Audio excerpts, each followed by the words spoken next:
KB's unemployed sheet. He's unemployed and didn't know what to do, so he started a shit. Toss about stuff to kill time. He didn't know what to call it, so he called it KB's Unemployed Show.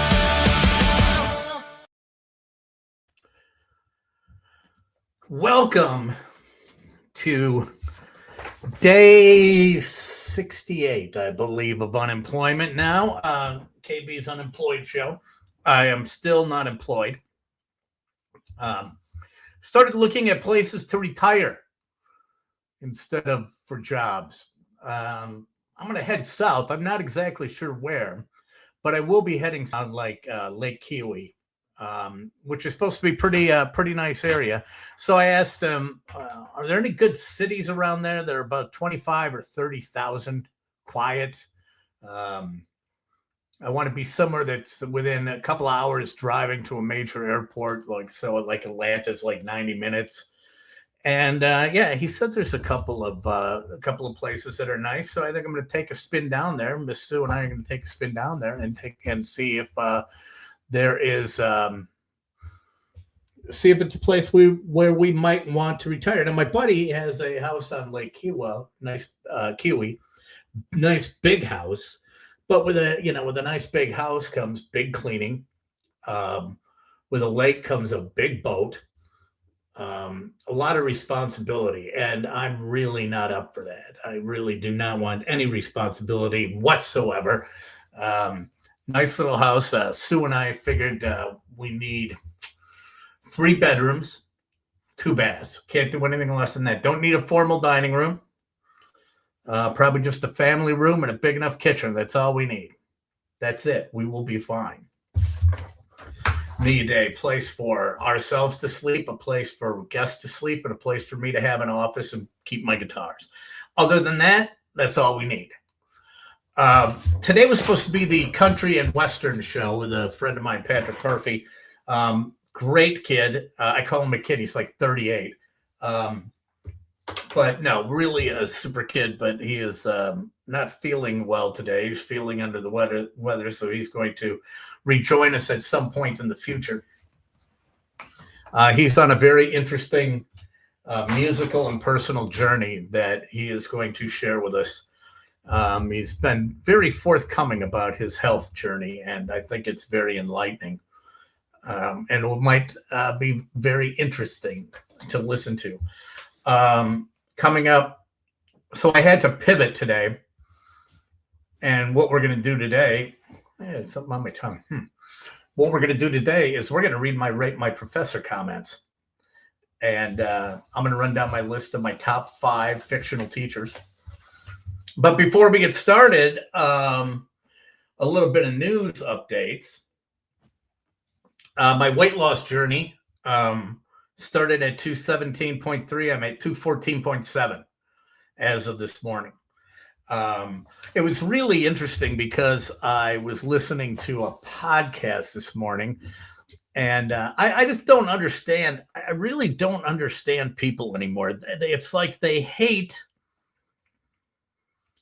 their political opponents, or they hate people that have different opinions so much that they can't understand if the other side has a valid point. They just hate it. They just think it's stupid. And, they're about ready to run, RFK Jr., RFKJ, or whatever the hell you call him, out on a rail looking for all these different reasons to hate him. And he's talking about how he wants to in the ultra-processed foods. And ultra-processed foods are a problem, but everyone hates that side so much that they're not hearing the message.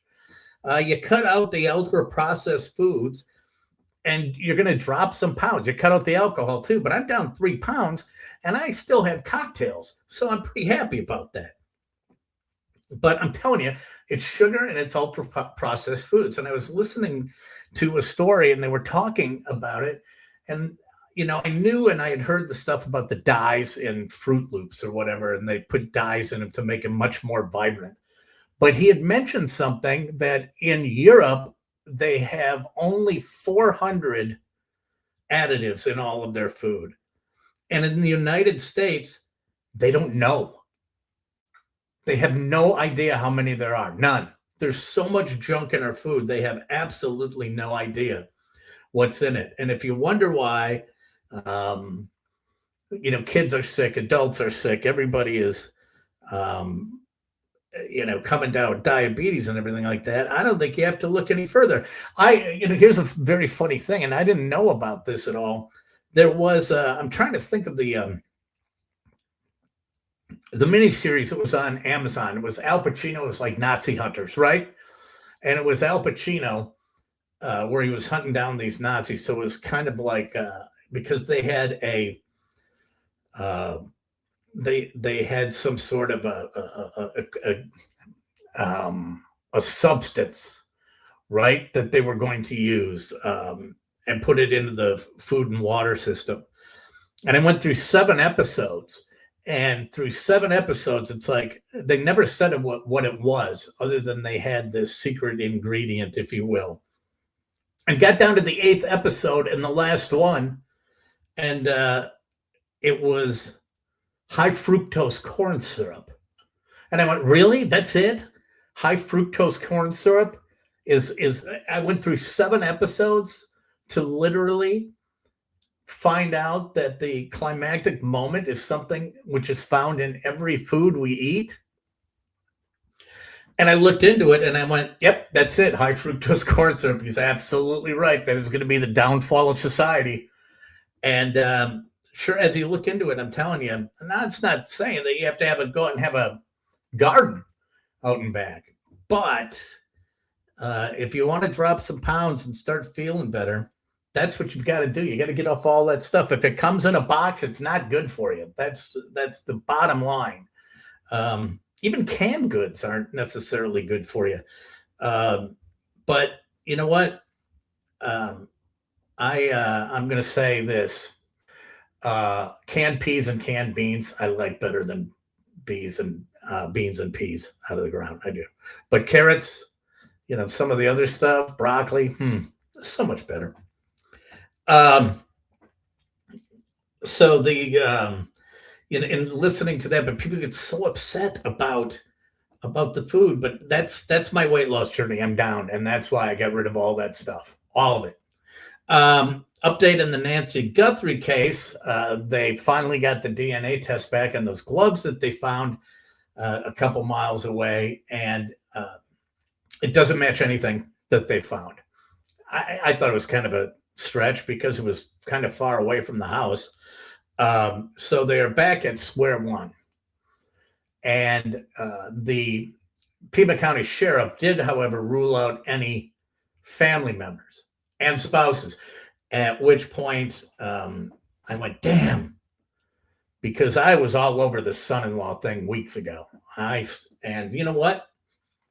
Since I'm not a journalist, and it's how the internet works anyway, I'm just going to stay on the son-in-law thing. I don't have to prove anything. No one who goes out on the internet has to have any proof of anything, right? So that's all I'm going to do. I'm going to, quite simply, I'm just going to say, yeah, no, I'm still going with the son-in-law, even though they ruled him out. And then people go, why? And I'll go, because he looks weaselly. He just kind of looks weaselly. That's the only proof I have to go on. In other news, now I know a couple of you are out there and have been involved in youth hockey, and this is just a tragic story. In Pawtucket, Rhode Island, during a high school hockey tournament, a man, 56-year-old man by the name of Robert Dorgan, opened fire, killed 5 people, 4 family members, and 1 family friend before he killed himself. The 2 of the people that were killed were his ex-wife, his son Aiden, who was the hockey player. 2 were killed, 5 were the other 3 were injured, in-laws and a friend, critically injured and hospitalized. They identified the shooter. His name was Robert Dorgan. Also went by the name of Roberta Esposito. After undergoing gender reassignment surgery, So he was I don't even know, the transgender father of the high school senior playing in the game. He had multiple guns in the attack. A Good Samaritan intervened, disarming him, helping end the shooting quickly, with police arriving in minutes. But he was killed. It doesn't say if he took his own life or if he was killed by the police. He had a history of family court battles tied to his whole medical situation and mental health issues. So, it's one of those things that I don't know how this is going to get reported, but I don't care what is going on in your life, and I don't really care if you want to be transgender or not. Just don't go and randomly kill anybody. That goes for all of you. Random killings are not good.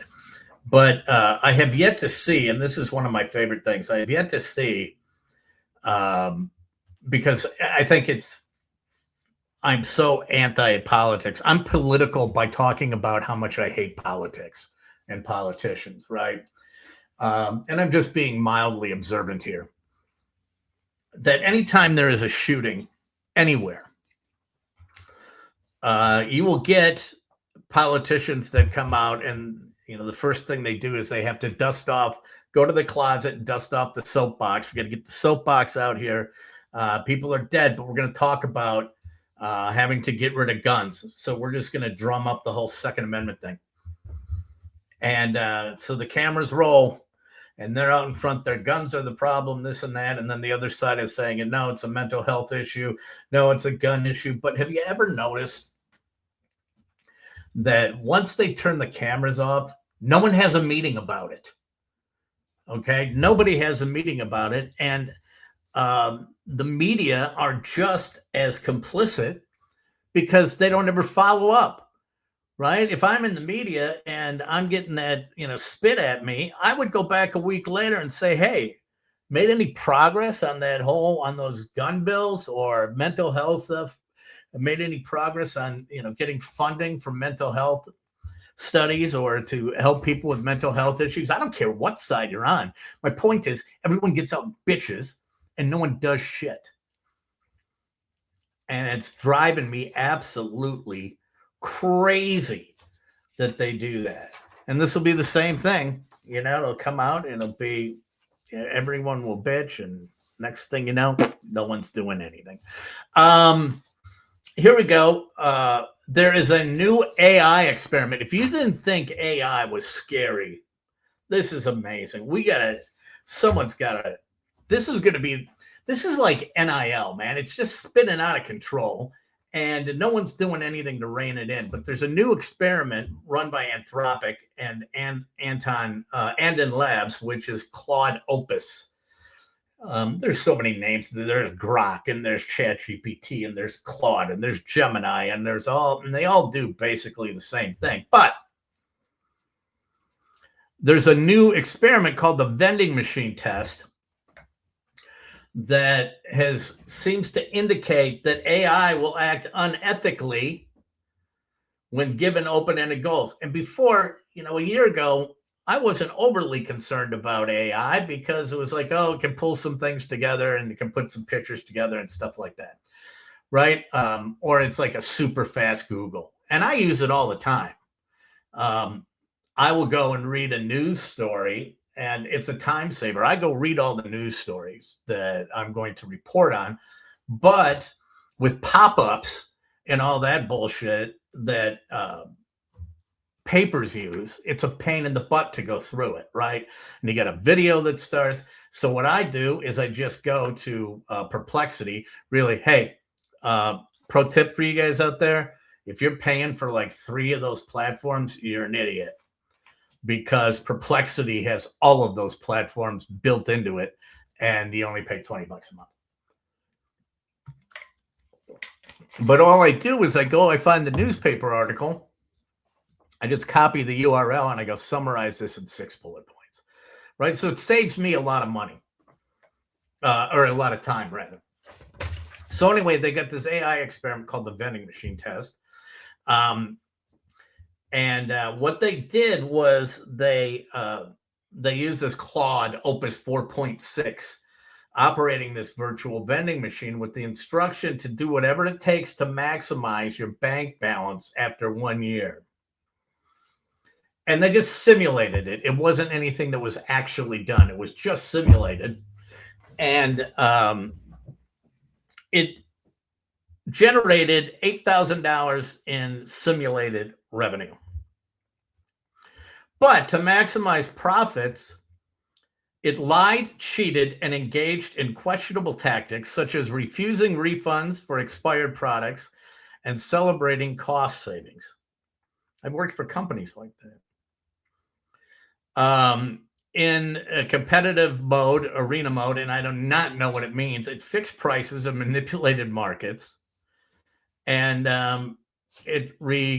researchers suggest that the behavior stemmed from interpreting the task literally, and then it led it to prioritize short-term gain over ethical concerns. So basically, what AI is, from what I can gather from this, AI is really only a computer hedge fund guy, right? Short-term games, fixing prices, manipulating markets, lacking conscience or morality, acting manipulatively if unmonitored. There you go. There you have it. Papa John's. I love this. Now, I am a big fan of, my wife and I are a big fan of cooking shows. Ever since our friend, celebrity chef Adam Pavlak, ended up getting on Hell's Kitchen, right? And we always watched MasterChef and MasterChef Junior, but we watch more of the network shows now. And Gordon Ramsay and Guy Fieri. But you always hear about great restaurants being Michelin star restaurants. And those are places that are supposed to be impeccable. And that if you get a Michelin star, it's a pretty big deal. Well, Papa John's has publicly declared an ambitious goal to become the first pizza chain to earn a Michelin star. To help them do this, what they have done is they have developed a new pan pizza recipe featuring a garlic Parmesan crust, 6-cheese blend, Italian seasoning, and designed to meet what Michelin looks for in high-end cuisine. It spent years perfecting the recipe to achieve the right texture and flavor profile, which would be a crispy edges and a cloud soft center in the pan pizza in the dough. Which years perfecting the recipe, which then begs the question: how much crap have they put in this thing to get crispy edges and a cloud soft center? I guarantee you, there's ingredients that are in there that are allowing that to happen. And of course, the chief marketing officer, Jenna Bromberg, had a quote that said, written by undoubtedly her PR agency, the pizza is a love letter to food, and it belongs in a Michelin level conversation. So they are going to host a one night only fine dining style event in Manhattan. It's going to feature a pizza centered menu built around the new pan pizza, and then Pepsi Cola flights, pairing the pizza with different Pepsi Cola products. Yeah, it's they're not going to get a star. Because I obviously they're not. It's a PR tactic. But I looked into this because I wanted to see, okay, what does it take to get a Michelin star? And there's 5 criteria to get a Michelin star. First is quality of ingredients, freshness, sourcing. You could probably go out and do that, but you're a pizza chain, right? You're not going to be able to do that for every single place in the chain. You're not going to get that quality ingredient. The second one is mastery of cooking techniques and flavor balance. Again, when you're turning over hourly help, about probably 100% turnover in one of your restaurant locations, I would be willing to bet it's high 80s every 6 months, if not higher. Going to be pretty tough to keep the mastery of cooking techniques and the flavor balance. Restaurants must show the chef's personality and originality. So the swing manager want to see his personality in the red shirt with the flower all over it. Value for the money, okay, it might be valuable, and consistently. And the stars are awarded at 3 levels. 1 star is worth a Michelin. It's you get a 1-star restaurant. Hey, stop here. It's worth it. 2 stars is going a little bit out of your way to see it, and 3 stars is it's worth a special journey to get there. And I don't know if I've ever eaten at a Michelin star restaurant. I probably have, but I don't know if it is one or not. I didn't know it at the time. So Papa John's, there you go. Papa John's is going to try and get a Michelin star. I'm going to say no, they're not going to. But today, a few things that I want to talk about. Number one, just going to touch on sports briefly, the cheating Canadians. And come on, Canada, come on. But I can't wait to hear, Trump is probably going to come on. They're losers. That's why they should be part of the United States, because they're losers. Only losers cheat. Whatever. I mean, I just anticipate the dumb things that he's going to say with bated breath. My all-time favorite is, they're eating the dogs. I love that one. What the president comes up, they're eating the dogs. I love that. That is so hysterical. But you get the Canadian scandal, but the women's hockey team is out of control. They've outscored their opponents 31-1, and then they go play Canada on the 19th, which is what, Thursday? 31-1, they've outscored them. Probably that could be one of the most dominant performances of any team in Olympic history. The most dominant, I think, because they are just absolutely amazing to watch. It is absolutely fantastic. And women's hockey, certainly at that level, has become much better to watch. The skill level has increased significantly. And there's not as much hitting, which is fine because it's a more free-flowing game then, and more like a European style of hockey. But I will be down hard watching that game. I definitely will. But if you want to entertain yourself, you've got to get out to the internet and look at some of these Canadian memes, these Canadian cheating memes, because they're absolutely hysterical. The internet still remains undefeated, ladies and gentlemen. It is undefeated. And before I get to it, and I'm going to actually read my Rate My Professor comments. But before I get to those, something that has come out, and I got a text 2 days ago about this from someone on the inside who knew this was going to happen. And that Springsteen's going back out on tour. And I know that, first of all, I don't care what you say. The Streets of Minneapolis song is not good. It's, it's the Pony Boy of protest songs. And if you know Springsteen, you know exactly what I mean by that.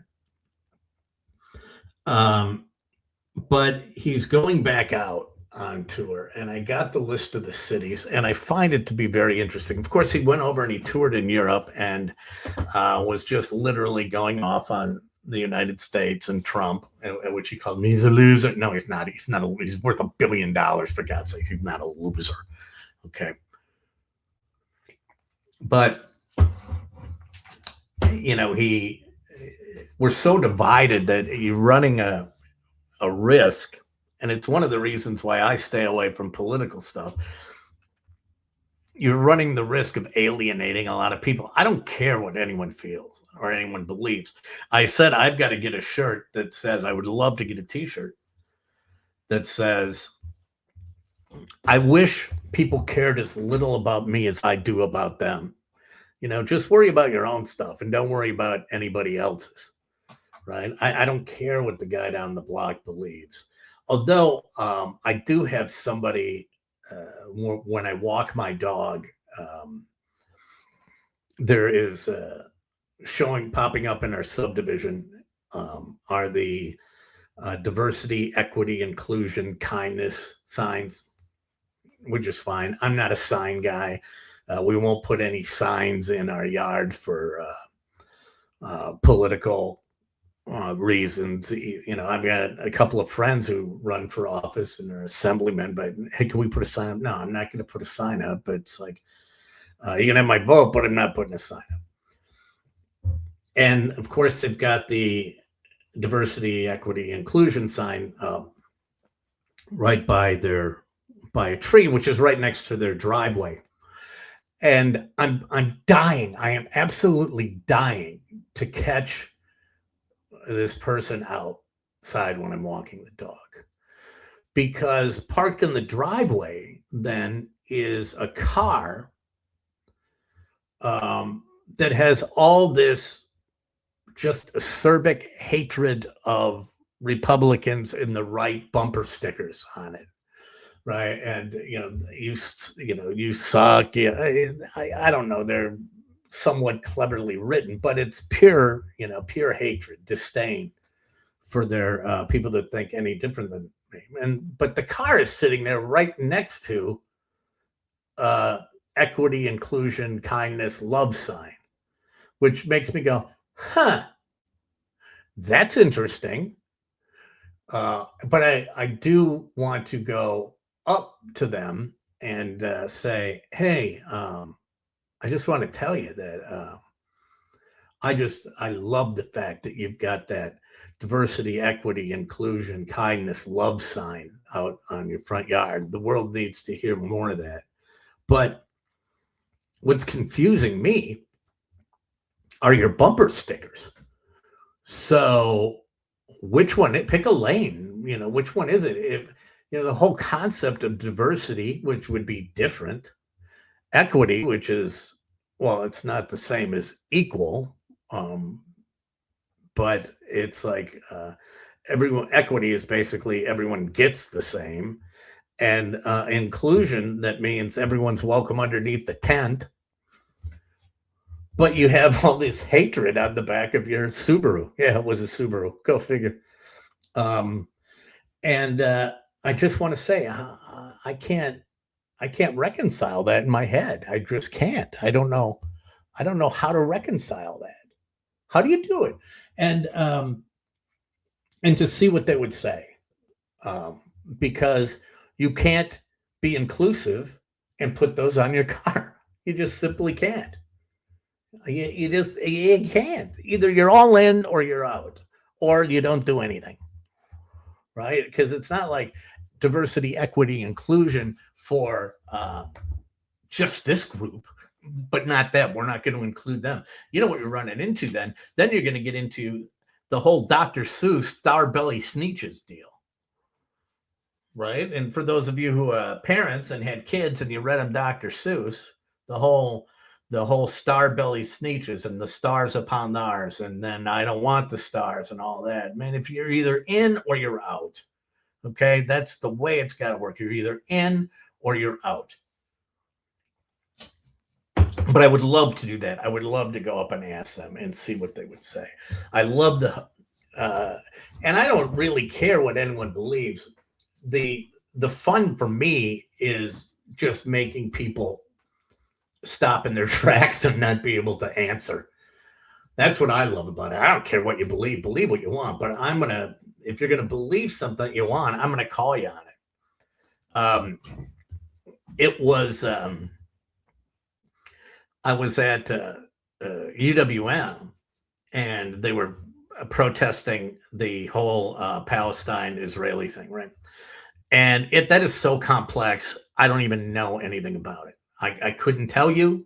All I know, I don't know who's right or wrong. I really don't care who's right or All I know is that, again, I'm just going to go back to you don't just start killing people.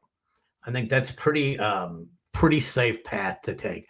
You just don't start killing people.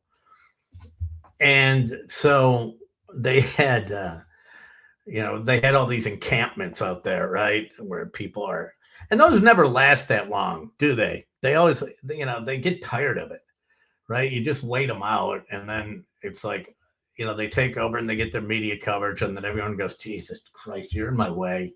Can you move it over there? This is really inconvenient. And then they realize it's inconvenient, and they're not going to change the world. And it's not how it's cracked up to be. And, Zuccotti Park was the same way. But I was walking by, and they were protesting. And what they wanted to do was they wanted the name removed from the Golda Meir Library.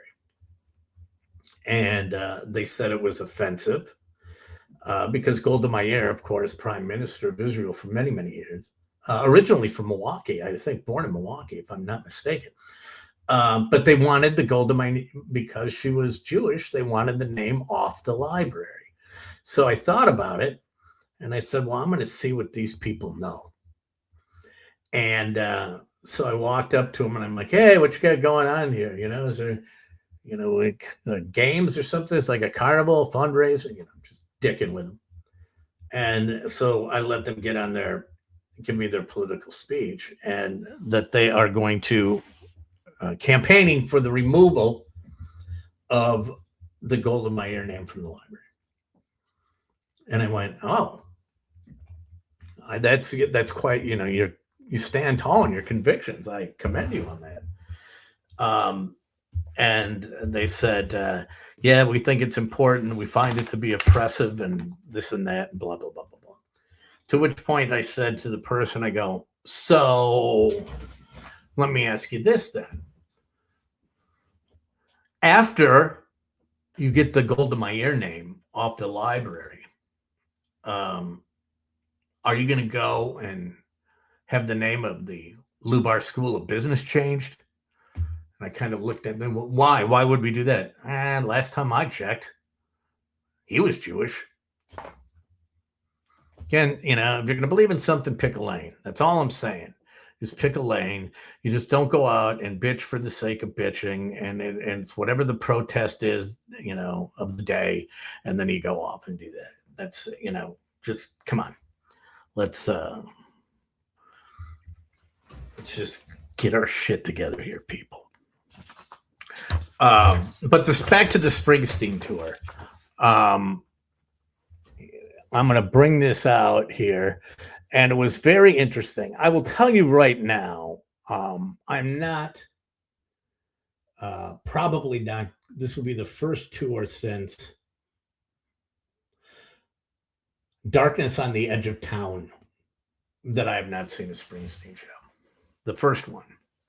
And I'm not going to go to this for a couple of reasons. I mean, I will if tickets fall into my lap.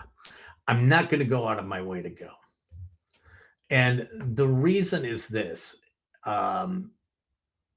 The dynamic ticket pricing that he got into the last tour really pissed me off. Really, really pissed me off. Because I remember getting in to buy tickets and found two on the side of the stage. This was for Milwaukee. Had two on the side of the stage. Was going, and I put them into my cart and went out to get two more. And when I got the other two, I went back to my shopping cart, and the two in my shopping cart had gone up in price. And it's like, what the F is that? Right? You have to buy them at the time. Otherwise, demand is going to drive the price up. Up until this tour, Springsteen would only charge, every seat in the house was one price. There was no tiers like for the upper tank. Everything on the tour before this one, so on the River Tour in 2016, everything in the entire arena was $150. I've got a ticket back there from the reunion tour in 99, and I think that was 75, if not mistaken. It went from 75 to 100 to 125 and then 150, but that was every seat in the house.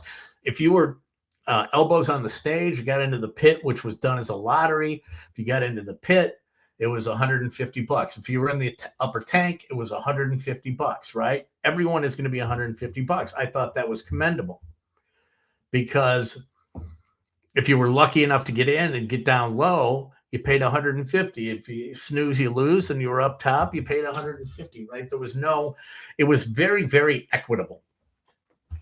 Well, he took out the lottery system on the last tour, and so I ended up going in the pit. It was the most that I've ever paid for a ticket, and it was $400. And it was great, don't get me wrong, but that's a lot of money, especially for an unemployed guy. So that there with the dynamic pricing, I knew that going to see Bruce if he goes out again, and yeah, he might die, but I've seen him 58, 59 times. Truth be told, his last couple of albums I don't think are that great. They're not bad, but they're not top to bottom great. I think the last really solid album he did from start to finish that he put out was Wrecking Ball, but that's neither here nor there. But it's that pricing that is driving me out. And then the whole thing started with, the Trump bashing and this and that. And believe what you want to believe. Again, I don't care. I really, really don't. I'm not boycotting because of his political views. Everyone has known where Springsteen has stood. If you know Springsteen, everyone knows where he's been. Okay? Everyone knows what side of the aisle he's on, which I can find. I mean, dude, not going to lie to you. You're not playing the common man card very well anymore when you're worth $1 billion.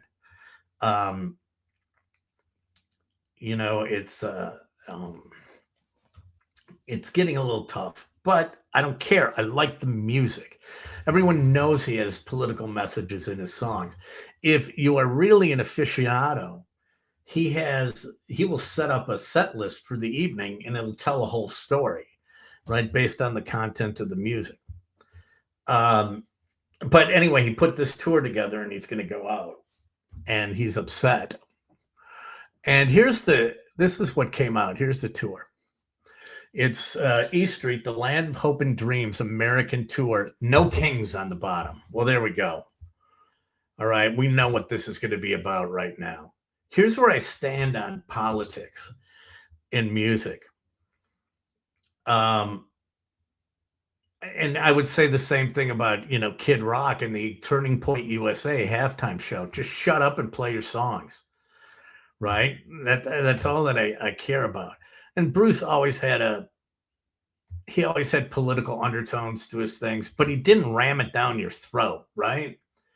But he would make a comment, maybe do a little speech, but now it's gotten to be, it's just gotten to be an obsession, I guess you could say. And I'm sitting here going, I'm not going to drop $400 to get lectured. One way or the other. I'm not. I'm just not dropping that kind of coin. And it makes it makes for not a very enjoyable evening. And I went to see him on the Vote for Change tour, which I want to say was 2008 up in St. Paul. And that was a whole political tour. And it wasn't anything that was difficult to stomach. You were there for the music. But when it says Land of Hope and Dreams, okay, great song. Don't get me wrong. Love that song. But Land of Hope and Dreams tour, but then No Kings. It's like, oh, here we go. Here we go. This is going to be a night of lectures. It's going to be a night of bitching. I think right now, if I'm looking at this, what it says to me is this is Springsteen and the E Street Band Get Off of My Lawn tour, because he's getting old and cranky. We all get old and cranky, right? But he is getting really old and really cranky. And so when I looked at this, very, very interesting. See if anyone, and I've got the comments up. I want you to take a look at where the tour is going,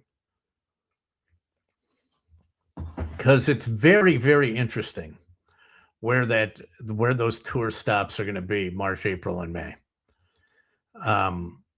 Anyone see a common thread that is running through that? Anyone? I'll tell you what it is. Those are all cities that have declared themselves to be sanctuary cities. So he's basically stacking the audience. Hey, and I get it. Don't get me wrong. I mean, you want to play to your base. You want to play. If you're going to do something that is political, you're not going to necessarily go into enemy territory. I totally get it. But I mean, it's like, okay, you're just stacking the deck, aren't you? You don't want to risk any fallout and any negative press. It's like, go in and you have to be careful with the politics, though.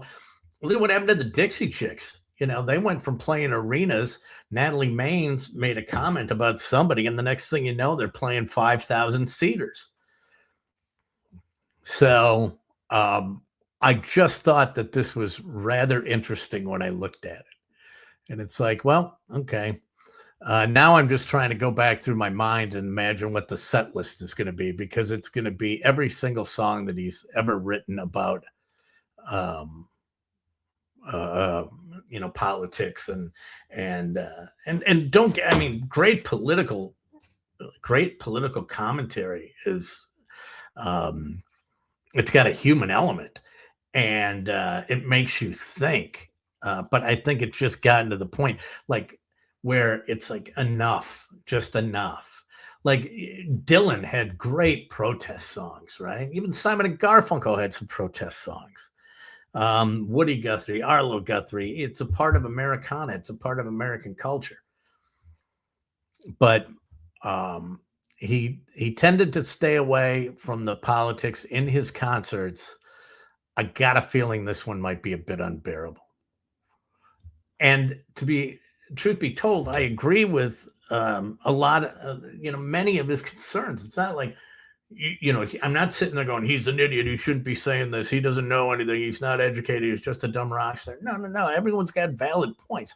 I just don't want to spend $400 and have someone beat me over the head with it. It's like plain and simple. That's it. That's not why I'm here. When I was doing, I learned this from Dave Luzak in the morning show, because when I was doing the morning show on KLH, because when you're younger, you're compelled, and you have a microphone in front of you, you're compelled to speak out. You feel compelled to do something and say something. And all of a sudden you got this power of the microphone in front of you. And I made a comment one morning, and we went to a break, and Dave said, hey, dude, don't do that. And I was kind of taken back, and I was like, well, isn't that what we're supposed to do? And he said, people don't come here for that. And it made all the sense in the world. Hopefully I'm staying as apolitical as I possibly can, although this one I felt compelled to comment on, but makes all the sense in the world. People don't come here for that. Even when Drew and I did our show, I credit a lot of the success of the show to us not talking about sports and breaking down the off-ball rotation of the Milwaukee Bucks. Why? Because people didn't come to us at 4 p.m. or 3 p.m. for that. You can get that anywhere, right? They didn't come there for us. And anytime we would step into that territory, both of us would nip it in the bud, and we'd say, listen, they're not coming here for that. Let's give the people what they want. Yes, James, I go to concerts, sporting events, to be entertained, not preached at. That's exactly what it is. You can do it whenever you want, but don't necessarily do it on my dime. Now, what I will say this is, I have an awful lot of respect for Bruce coming out and saying, this is the way it's going to be. This is what we're doing. And now it's back in my hands. And I can make the decision whether or not I want to spend the money that I'm not making right now to go and see that show. So if I know that's what's happening, I can make the decision. That's all I ever really want. And I don't care what you believe. I just want to, make the decision for myself. So he's laid it out pretty clear. This is what the tour is going to be like.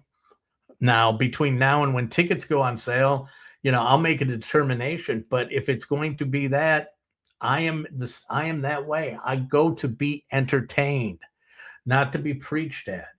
And sometimes in those scenarios, the preaching is not going to work anyway.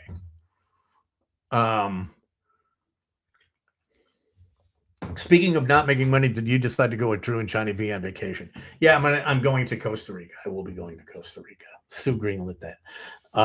So I will be doing that. Going on that run down there in May. We're going to be doing that. It'll be the first week that I'm supposed to start working at Erin Hill. So, I already got to come out of the gate and ask for time off, or say I can't start for another week. But yeah, it's one of those things that's probably going to be just like the last hurrah for me to go on that vacation. So that's where I am on the Bruce Springsteen thing. Not that anyone cares, but I may go, I may not go. But it just boils down to that. I want to be entertained. I don't want to get preached at. And if I get preached at, I want to go in knowing I want to be preached at and not getting blindsided on it. So I do have an awful lot of respect for him coming out of the gates and going, this is what I'm going to do. So if you come and you're not entertained, that's your problem, not mine. And it is. It's like people that move next to the airport and bitch about the noise, right? Why would you do that? You knew it was an airport. Shut the F up. So that brings me to what I wanted to talk about today. We were going to have Patrick Murphy on, as I said, and sadly, he's not able to make it, so I had to pivot quickly. And so here's what I'm going to do today. So I knew I was going to do this anyway. So I had the class that I have. I'm only teaching one this semester, but this class I have is they're fantastic. I don't know what's happening.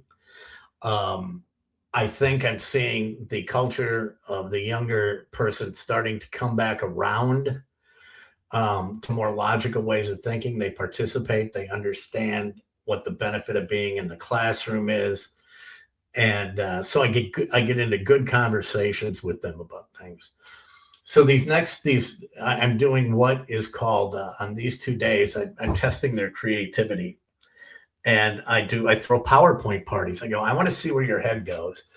And you can make a 5 to 7 slide PowerPoint. All you have to do is be entertaining. I don't want it on any schoolwork. I don't want it on any heavy duty political issues. I want you to have fun. And had some really, really good presentations. Went through half of them today. And a couple of them that stood out is had one girl that she said her dad, when she was a baby, her dad was studying for his master's. And so when everyone else was getting bedtime stories read to him, he was reading his master's study information. And so hers was, she did a ranking, a bracket of presidents. And who would defeat who. And I thought it was really interesting because her number one was JFK. And I had to laugh. I go, really? JFK? It's like, and then someone shouted out, well, at least he's not a pedophile. Oh, look closer, my friend. Look closer.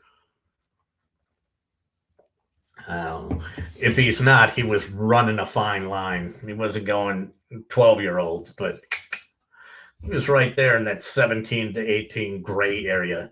And, he's running them up to the Lincoln bedroom, two at a time. But, I was able to give her a hard time about that. And, she didn't crumble. The other one was, one girl said, "Can I do this?" I go, "You can do whatever you want." And I said, "This might be the most courageous presentation I've ever seen." She did a presentation of who I want to get high with, and she goes, what would my blunt rotation be? And she had all these people there that she would put around a table and get stoned with. And I thought that was, take down the Springsteen schedule. Yes. Okay. Thank you very much, Brent. There we go. All these people that she wanted to get high with. Snoop Dogg was one. Timothy Chalamet was another one. Barack Obama was one. But I thought that was quite entertaining. So what I'm going to do, what I told them was, and I said, does one student want to do this? And I'm trying to show them, because they all get up and they read their slides, and I'm trying to teach them how to present. And I can say, do this, do this, do this. They would never do it, but when they see it being done. So I said to one student, I go, "Okay, here's what we're going to do." And this is a challenge for me too. It's going to be fun. I go, "I want you to write a PowerPoint presentation that I have to deliver, but I don't know what the topic is going to be until you put the first slide up. And then I have to go." And I'll teach them a little something about extemporaneous speaking. So there's always a lesson. But that got me thinking, since I had to pivot, is I'm going to go back, and I said, one of these days I'm going to say, "Hey, let's go through rate my professor ratings." And you can say what kids are saying about me. You can hear what kids are saying about me. Now, I'd like to point out that I teach the class, my class is the exact same way, right? I treat everybody the same. I'm not that dumb to know that they're not looking for an angle, right? I'm not stupid. So I know what the pitfalls are. And but I always get a kick out of my evaluations and my rate my professors, because it shows if I'm doing things exactly the same way, the differences aren't necessarily based on what I've done as much as they are the perception of what they're willing to accept. So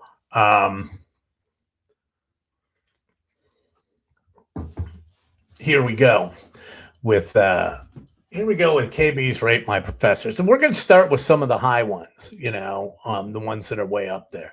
So let's go to this one. Quality and difficulty. I love Kevin. He's got a lot of mixed reviews, but if you take the time to talk to him, he's awesome. Like an onion, you just have to peel back the layers, get to know him. Assignments are super relevant. He makes you treat class like a job. I would take him again. Respected, tough grader, but clear grading. B+ would take again. Yes. Okay, so that's a pretty good one. I kind of like that one. That's a 5. Here we got another 5. For credit, one of the toughest yet best I've ever taken. Makes you work hard, but prepares you more for the industry than any other professor. And that's the way I always looked at it. My job is to prepare you for the next step. So the next thing you have to face, right, you're able to handle it without totally flipping out. He treats you as if he's already a professional. Regardless, he's my favorite professor. Accessible out class. They've all got my phone number. Gives good feedback. Tough grader. I'm not really a tough grader. Everyone gets pretty good grades. They just have to work. Believe me, I've probably given out less than 10% C's, over the course of my 16 years teaching. You got to really shit the bed to get a bad grade from me. Because I know that grades don't matter necessarily. So what I'm always trying to do is I try and evaluate it. Am I not is this work the best? Am I getting your best? And if you're giving me your best, you're going to get an A, unless, like I said, you totally crap your socks. Here we go. We got a 4.0, dipped a little bit. isn't bad. He's awesome. Hard grades hard, but realistic. You're not going to get an A in every class, but not everything you turn in is good, even if you spend time on it. He's kind of harsh, but it's not because you're dumb or he's mean. Walking out, I felt prepared and ready, even though I did hate the class at times. Okay. But amazing lectures, tough grader. Fair enough, right? B plus. Not bad. Another one, awesome mentor into real world style teaching, which I do. Tough grader, but you have to show up to class and he'll get you towards the grade you want, which is true. But you learn so much. Isn't that what you're supposed to do? A tough grader, hilarious. Here we go. One of my favorite teachers at Marquette. I recommend him. His lectures are great. He gives you great feedback. I'll take him again for campaigns because I enjoyed his class so much. So now I'm feeling good about myself. And then, boom, he gives some harsh feedback, but it's meant to show improvement. He doesn't make the class feel like a class, but more of a workplace. Overall, helpful in the end. But I'm still hilarious. And I try to entertain him. I mean, I do something. I don't want him to sit there. Well, here we go, folks. The bottom's going to fall out. Yeah, this is what I loved. Grade, A-. Grade is an A-, and the comment is, so rude. Enjoyed the content, but not him. But you got an A-. Then what are you bitching about? You're just bitching for the sake of bitching. So it was the difficulty and the quality. So it was an easy class. It was an easy, low quality class that you got an A in. So that kind of says something about you. But like I said, I teach it the same way. Here's a 1. Literally rude. Tears your ideas apart in class and embarrasses you. Doesn't let you finish a sentence without interrupting you 5 times. Tough graders and thinks his ideas are better than anyone else. Well, at least this one is a difficulty of 5 and a quality of 1. Okay, so they're consistent there. But I definitely do not tear ideas apart in class because I know that they couldn't handle it. So I don't tear them apart. I may comment on them, but I don't tear them apart because I know that they're just going to crumble. Okay. And then what they do is they turn around, they do stuff like this. Then it goes back to the administration. Then you get called in and the way that you treated them. And it's like, listen, I didn't treat them badly. I didn't intend to. Here we go. I no longer want to be in advertising because of this class. Said not to worry about grades. Okay, here's the problem. And I will explain this. But it's tough about your creativity. Calls you out in class to answer questions that are nonsense. Okay. Yeah, I do say don't worry about grades. I say grades don't matter when you get out in the real world. Nobody gives a shit if you were a 4-point when you're 3 weeks into the job. No one cares. That's what I said. Okay, but they didn't take it that way. Now, did they? So they hear what they want to hear. Hearing Kevin means, well, I think he cares about his students. This is another one. But his tongue-in-cheek style lecture combined with his hard subjective grading, it's creativity. Of course it's hard and subjective. Creativity is subjective. You can't put a rubric out there for creativity. Made the course get old really quick, and I know who this guy was. Look at that, A-. A-. He had a hard time with a poor quality class. He's by no means an awful professor. Well, thank you very much for covering your tracks, but don't go in expecting to learn much more than what you already know. Well, maybe you knew a lot of it, but I got to teach to the people who don't, you idiot. I know exactly who that kid is, and he was a pain in the ass. But an A-, and he's bitching. And then here we go. I was an extremely hard grader, brutal to say the least, especially through voice recordings. Okay, well, here's the thing is this was during COVID, and so made it hard on everyone. Extremely horrible responder when it comes to asking for help outside of class. Majority of responses, and this is true, of read it again, I understand he wants his students to be self-sufficient, but I don't recommend him. Skip class, you won't pass. Huh. How about that? Oh, B plus. So what were they thinking? That they were going to get an A if I would have responded? No, but that's how they are. But there's a difference between what you get at UWM and the way you approach things. Here's a UWM one. Loves teaching, not a tough teacher. The class is relaxed. Good if you attend 90% of the time. Take this if you enjoy advertising. If you're just along for the ride, you won't enjoy it. You won't do well if you miss a lot of classes. There we go. I want to see my students do great work. Push you to move beyond just good work. Be prepared to be frustrated and work hard. Stick with it. Take the critiques, and by the end of the semester, you'll be able to see how much you've improved. True.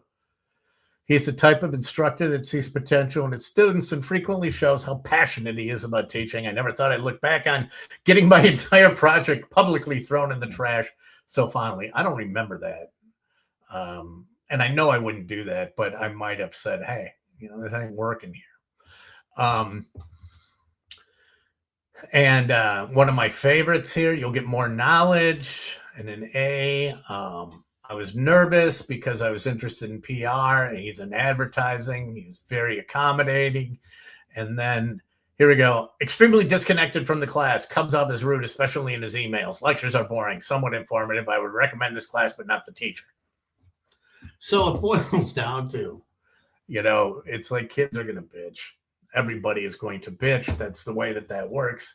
They are all going to bitch, and you just got to deal with it, right? But I got some good students here. My favorite one that a kid did this morning showed exceptional creativity was what to do if you wake up in Phoenix missing a kidney. And he put that first slide up, and I laughed out loud. And that's what I think we need to have more people like that coming out of college. It makes freaking life interesting. It makes life enjoyable. Not everything is, splitting the atom, which, by the way, I have to point out, last week I made the comment about, and I'm going to get to my, what color is the sky on your planet. Last week I made the story about the 12-year-old kid who was doing nuclear fission or whatever, fission or fusion or whatever in his bedroom at the age of 12. And then someone comes back over the top on me and says, I don't know, fission, fusion. I was a communications major, for God's sakes. I don't know. One is splitting the atom. One is causing a nuclear reaction. Either way, you're messing with atoms. So I got it backwards. So there was no chance of Oppenheimer, the next Oppenheimer, coming out of this bedroom, right? Because he was combining them and he wasn't splitting them. Anywho, so some guy has to go on the YouTube thing and says, you idiot, it's not fission, it's fusion or whatever. That's combining the atoms, not splitting them. Okay, well, first of all, it was meant to be as entertainment and not necessarily, I'm not Bill Nye the fucking science guy. So it was meant to be entertainment. But I go to my YouTube.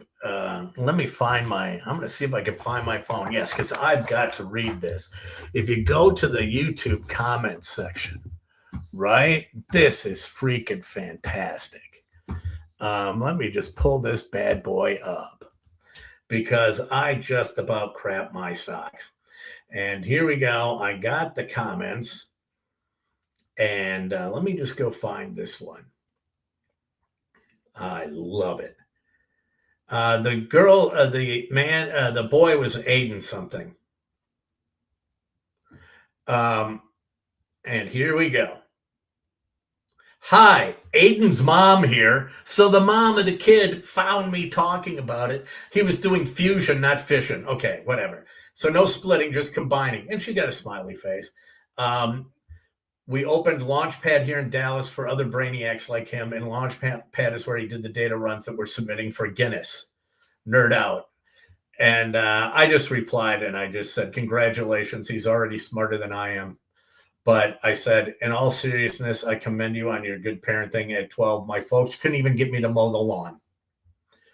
So I said, I'm going to see if I can't get him to come on and do an interview. The kid who was doing, but I can't believe the mom found me. I thought that was pretty awesome. So just a couple more things. What I'm going to do is I'm going to give you my, and this has to do with getting jobs and has to do with unemployment. So I'm going to give you my, what color is the sky on your planet story right now. And this has to do with getting jobs, of which I don't have one as of yet. But I saw this one came from the New York Post. I'm going to see if I can't get this woman on too. A woman by the name of something Schrader. We'll just call her Miss Schrader. I don't know what her name is. Anyway, anywho, she was passed over for a promotion, and her company hired someone less experienced than a college graduate. She said, I watched a 25-year-old get my promotion, and then the company came to me and asked me to train her. Now, she didn't disclose the name of the workplace or the industry she's in, but they passed me over for a promotion that I had earned, gave it to someone fresh out of grad school with zero experience, and expected me to teach her how to do the job they said I wasn't good enough for. The audacity is stunning. And she said, here's what I said. No. Which, hey, thanks for showing some restraint, because I think my reply would have been, go fuck yourself. She has thousands of people commenting on her on TikTok. A lot of people citing ageism in their own careers, and ageism is a thing. If I'm not qualified for the position, I'm not qualified to train the person receiving it. And that's how I agree. Why would I make any more work for myself? I have no interest in making more work for myself. In case of the promotion snub, she said, someone said, the second you stop being useful, they stop pretending to care. This is what she said. So stop pretending you owe them anything. She said her bosses were shocked by her refusal to train the new younger employee and received HR emails about not being a team player. To which she said, I am not your free training program. I'm not here to make your cheap labor look competent, and I'm not going to hand over everything I know so you can pay her half of what you pay me. You can't be a team player for a team that played you. So to the company that decided to hire someone, pass over the other woman for the promotion, and then have the gall to ask her if she would train the new person, all I can say is, what color is the sky on your planet? Dear God. Unbelievable. But you know what? That's how people are. And I bet you her bosses are a lot younger than her, because they don't understand these things. They don't understand the interpersonal stuff at that age. And I can speak to that because when I was that age and I was a boss way too early, and I was not mature enough, and I was a horrible boss. And I know that now. There are things I look back on and I cringe, but I was not mature enough to handle it. So I can guarantee you that the people that are making those decisions don't know what the hell they're doing. I've come across a lot of that in my career. And that's all I'm going to say about that. So, since we're talking about education, we are going to go right now to my top 5 all-time worldwide. And here's what we're going to do. My top 5 all-time worldwide today are going to be my top 5 favorite fictional television or film teachers. Now, there are a lot of them out there. There are a lot of them out there. So, who are going to be my favorite? Well, let's start. We're going to go way, way back. We're going way in the way back machine for the first one. And my first favorite teacher is from the paper chase. Of those of you who are old enough to remember it, Mr. John Houseman. I think it was it Harvard, Professor Kingsley? I don't know. It was an Ivy League school, I believe. And he was just a ball buster. and didn't take any crap from anyone. I've been trying to find episodes of that just to see how brutal he was, because he was quite brutal. John Houseman coming in at number 5. At number 4, Cameron Diaz in Bad Teacher. Big fan of that. Big fan of that. Missing from this list, that's probably one of the most current ones right there, is the Bad Teacher one. It was going to be a toss-up putting her in or Jack Black from School of Rock. But Cameron Diaz is a lot better looking. So that is number 4. Coming in at number 3, Rooney! Ed Rooney from Ferris Bueller's Day Off. Now, granted, he was an administrator. He was a principal. But he had to have started out as a teacher. So I'm going to let that one slide. But Rooney, Ed Rooney is one of my all-time favorites. Coming in at number 2, and I think many of you out there would forget that this guy was a teacher, but his side hustle kind of overshadowed his teaching. Walter White, Heisenberg, the chemistry teacher from Breaking Bad, who started to pay for his cancer treatments, started to cook and sell meth, which, by the way, I don't know why, if he is a teacher in a public school, why he would need money for cancer treatments, because there was a period of about 4 years that I was on the state health insurance because I was at UWM, and damn, it was unbelievable. I would do anything to get back on that insurance. I could tell you that for my entire family with dental and health and vision and everything like that, my premium out of my pocket for all of that was $200 a month. My deductible was $400, and my maximum out of pocket was $1,500. That's insane. That is insane. So I don't know why, as a teacher, if he was in a public school, but I don't know what the New Mexico thing is either. So anyway, and then finally, my number 1, and I don't think this comes as any surprise, but my number 1 teacher, fictional or otherwise, hands down, it's got to be the Hot for Teacher in the Van Halen video, right? That would have to be my number 1. I don't even know what her name is. I'm not even that big of a fan of that song. But just remember in that her standing up in that in the old schoolgirl outfit with the horn rim glasses, librarian glasses. Good look. That's all I'm going to say. Good look. Wasn't a bad look.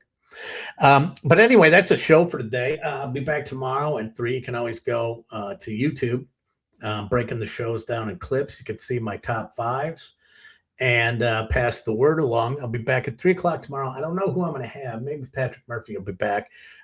We can talk about country music, some old school country music, going way, way back into the classic country archives. And then on Thursday, it'll be Ted Perry from Fox 6. So thanks for coming along for the ride. Thanks for sticking with me. And as always, I like to say, make good choices.